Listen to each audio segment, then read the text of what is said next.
Thank you so much, Jacob. Hamza, I am going to give you 2 minutes.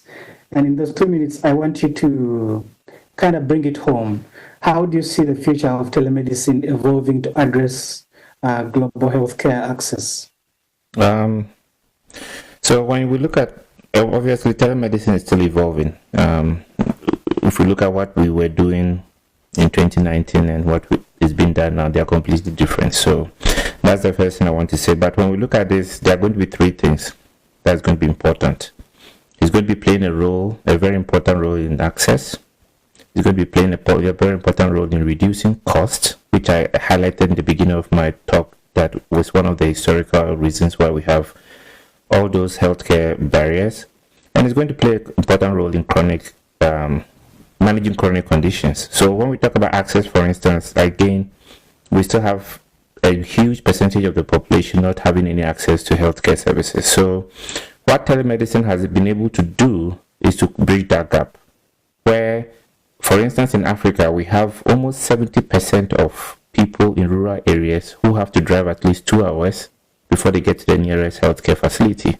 What telemedicine has done is to bridge that gap or that travel time and help them to be able to get services as long as they have internet services. So that's one of the big things that would happen in the space of access. In the space of reducing cost, one of the big things that would happen is that, so for instance, in the US right now, healthcare spending annually is about 4.3 trillion annually. What plays into this is that, one, people go to hospital or the ER when they don't need to be. So averagely, you will spend about $2,200 in an ER, which 60% of people who actually show up at the ER do not need to come to the ER.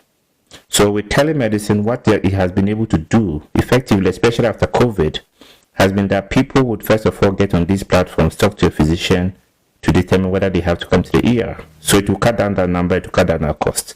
When we talk about administrative overhead, there's a lot of redundancy that happens there. And about 25% of this cost is administrative.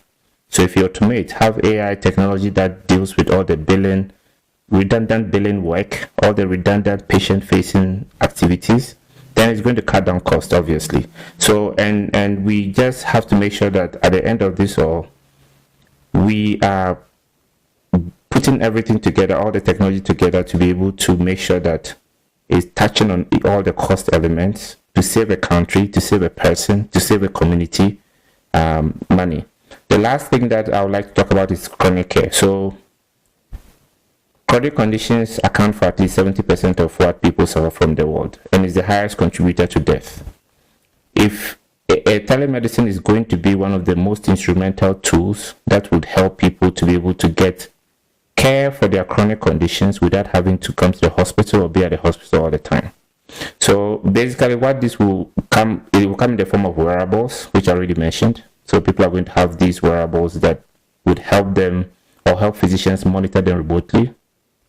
People are going to have all this lifestyle coaching. So we have a lot of platforms now that teach you how to stay healthy, how many times you run a day, how many gallons of water you should drink a day, all those things. So people are going to be moving towards the preventive side just by using these telemedicine platforms.